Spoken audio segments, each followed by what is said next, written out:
আমি বিথিকা বিনতে হোসাইন, মিসেস শফিউল বাড়ি বাবু। তো আমি মনোনয়ন জমা দিয়েছি। তো আপনাদের সকলের দোয়া প্রত্যাশী। আপনার কি মনে হয় বিএনপি যাদেরকে মনোনয়ন দিয়েছে ত্যাগীদের মূল্যায়ন হয়েছে কিনা? অবশ্যই যাদেরকে এখানে এসেছে রাজপথ থেকে উঠে আসা বিগত আন্দোলন সংগ্রামে আপনারা যাদেরকে দেখেছেন রাজপথে ছিল সংগ্রামী ভূমিকায়, তারাই কিন্তু বেশিরভাগ এখানে এই লিস্টে আছে। আপনি আসলে কি করতে চান দেশের জন্য, বা আপনি কি করবেন? আপনার যেখান থেকে আসলে আপনার কোন কোন এজেন্ডা আপনি আসলে বাস্তবায়ন করবেন?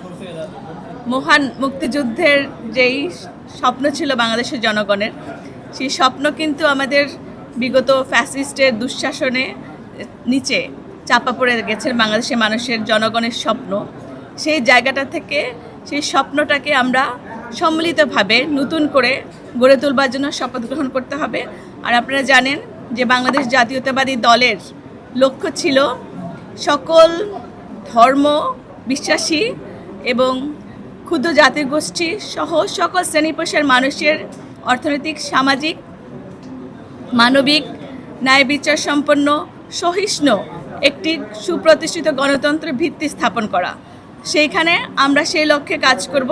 আর আপনারা দেখেছেন যে সেই আমাদের যে লক্ষ্য ছিল যে সকল শ্রেণীর ধর্ম বিশ্বাসীদেরকে নিয়ে আমরা কাজ করব, সেখানে এই সংরক্ষিত আসনে আপনারা দেখেছেন মুসলিম আছেন, হিন্দু আছেন এবং খ্রিস্টানও রয়েছেন এবং ক্ষুদ্র জাতিগোষ্ঠীরও প্রতিনিধিত্ব করছেন।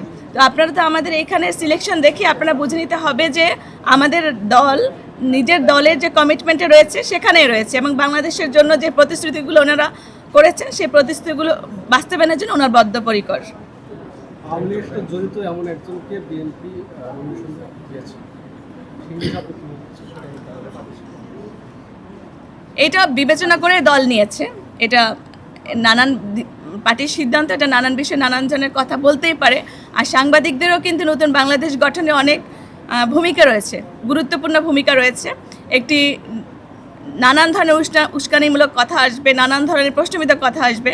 সেক্ষেত্রে সেগুলোকে আপনারা উস্কি না দিয়ে জনগণকে খেপি না তুলে বরঞ্চ যে ভালো কাজগুলো আমাদের জনগণের জন্য আমাদের মাননীয় প্রধানমন্ত্রী করছেন, ভোটের কালি মোচনের আগে প্রতিশ্রুতি অনুযায়ী সকল বাস্তবায়ন করা শুরু করেছেন, আপনারা সেইগুলোকে ফোকাস দিবেন। আমরা সকলে মিলে একটি সুখী সমৃদ্ধ বাংলাদেশ গড়ে তুলব। ইনশাল্লাহ দেখা হবে। সবাই ভালো থাকবেন।